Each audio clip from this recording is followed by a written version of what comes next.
Herkese merhaba arkadaşlar, kanalımıza hoş geldiniz. Barış Arduç'tan Qübsə Özay'a romantik doğum günü kutlaması.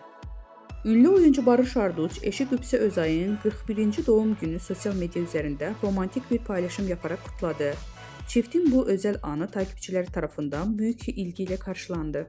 Barış Arduç ve Qübsə Özay 2014-cü yılında Dilha adlı film setində tanışarak aşk yaşamaya başlamışdılar. 2020-ci yılında evlənərək bu özel ilişkilərini taçlandıran çift 2022-ci yılında isə büyük heyecanla beklədikləri kızları Jan Asya'nın kavuşmuşdu. Barış Arduç və Qübsə Özay çifti kızları Jan Asya adını verdilər. Özel hayatlarının gözlerden uzak tutmayı tercih eden ünlü çift, zaman zaman ayrıldıkları iddialarıyla gündeme gelmişti.